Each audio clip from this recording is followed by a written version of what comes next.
friends, welcome back. Before we jump into the video to talk about this latest ruling from the VA regarding our veteran benefits, I just want to say this. Do not let this trigger you, okay?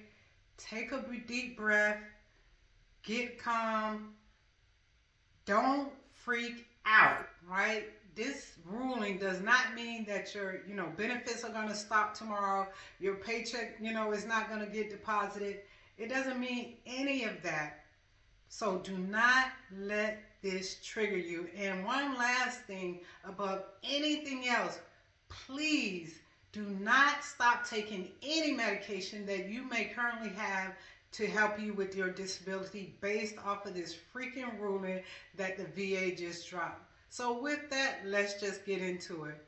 So yeah, if you haven't already heard, yesterday the VA made an immediate ruling, right? Meaning that this goes into effect immediately. Not next month, not next year, but today. So they made a ruling in regards to our benefits. Whether you're talking about filing new benefits, whether you're talking about filing for an increase, or you may already be rated, it may impact you. And basically what that ruling was, well, before we get into what it was, let's talk about the history of it a little bit. So last year there was a court ruling that pretty much argued that the VA shouldn't base the disability ratings on, if your disability is being controlled by medication, right? So that's what that court case was about. Well, the VA responded and was like, that's crazy. If we were not to do that, that would overburden our system and that type of stuff. So basically what they're saying is that if certain diagnostics, right, or if certain disabilities, are impacted by medication already, that should be taken into consideration. If that medication impacts how you're able to function, that should be taken into consideration as to your disability rating. So perfect example that I found while I was doing my research, right? Say hypertension, right? High blood pressure. I was diagnosed with it. I have a rating for it. But of course, we all know that with high blood pressure, if you're not talking about controlling it with, your diet and exercise, sometimes it's hereditary, right? So 9 times out of 10, they're going to prescribe medication for you. And what does that medication do? It lowers your blood pressure, hopefully. So what the VA is saying is what they're saying is that reduction by taking that medication should be taken into consideration of your disability rating. And if you look at the CFR that it points to, it kind of already does. There are certain disabilities out there that mentions about medication. But this ruling that came out yesterday, it spreads it across the board. Whether you're talking about medication for cardiovascular, or your mental health, PTSD, your skeleton system, any of that type of those type of disability or diagnostic codes that the VA uses to assign, if you're taking medication for it and if it's impacting or improving your quality of life, then that can come into play when they're making a decision in regards to you when you're filing a claim. So of course that has all us veterans riled up like, what are you talking about? What, do we stop taking our medication so, we get our VA disability? Absolutely not. You don't stop it. The biggest thing that I think that we should be mindful of in regards to this ruling, instead of asking, is this going to stop my VA benefits? We need to start keeping in mind or asking, okay, now that this is, in effect, what can I do to better, tell my experience, right? We as veterans have to do a better job of relaying to these people that do these C&P exams, these raters that's reading, these reports. Nobody can tell our story better than us. Nobody knows what our life is like on an everyday basis dealing with these disabilities.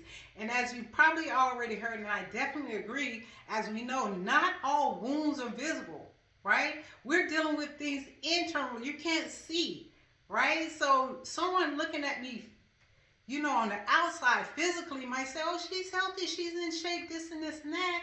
But no, I'm not. I'm 100% P and T rated by the VA, by the VA. So I'm just saying this to say that focus on what you can control. Yes, we can use our voice and say how much we don't like these things, but focus on what you can control. And what you can control is setting pride aside. I know a lot of people, when it comes to these VA exams, they don't want to tell people their business, or they're embarrassed, or pride. You know what? No, that's out the window, because, I served, my country 21 years. So I want everything that's due me, period. Right? So with that, I'm going to put my pride aside. And if someone told me I need to tell my capabilities or disabilities, or how my life is impacted on my worst day. Not every day is, for some, not every day is my worst day. But when I'm explaining my story, that's exactly what I'm going to tell, because that's my life.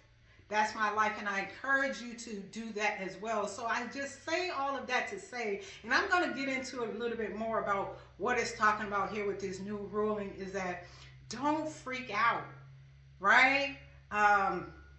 They're not going to reduce your stuff automatically, that type of stuff. From what I've read so far, and I'm going to refer to my notes, what they're saying is that especially those who are filing new claims, or going in for an increase, now this ruling is going to come into effect. They're going to base their decision off of that. So just keep that in mind. So if you're going in for an increase, or you're filing a new claim, just keep that in mind. But don't let that change anything. Don't let that change anything if you're telling your true story of how you're able to function or not due to your disability. So focus on that.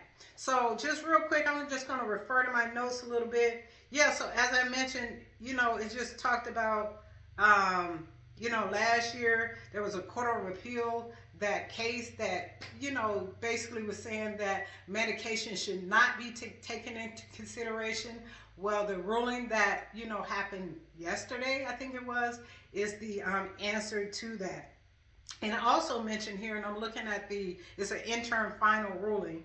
It says veterans with P&T designations face lower immediate risk, as they are not subject to routine, re-examination. So for those of you like myself that, 100% P&T, I'm not going to say we're 100% safe, but it's less likely. Why would you, if you already 100%, be putting in for increases and stuff anyway? I don't know, but, just keep all of that in mind. And just another thing, it says, as I mentioned before, this ruling goes into effective immediately. So the gist of it all, what the VA is saying is that, hey, this ruling has already been out there. There's certain diagnoses that mentions medication and how it impacts, and it takes into consideration as far as your rating. Now they're saying they're spreading that out to include more diagnoses, over 500 diagnostics codes, I should say, that can fall under that umbrella. So, as I mentioned, take this all with a grain of salt. Do I like it? No, I don't. Do you want to get your Congress involved, government agencies, the VSO, the DAV, all of that? Absolutely do that to make your control what you can control. Do not let this trigger you, okay? Instead of becoming fearful, inform yourself. Get into the research. This video right here is just a little bit of the information. Do the research for yourself so that you're able to speak to it. How does it impact you personally? Then you can help educate others. So with that, once again, never forget to always redefine freedom for yourself, and I'll holler at you next time.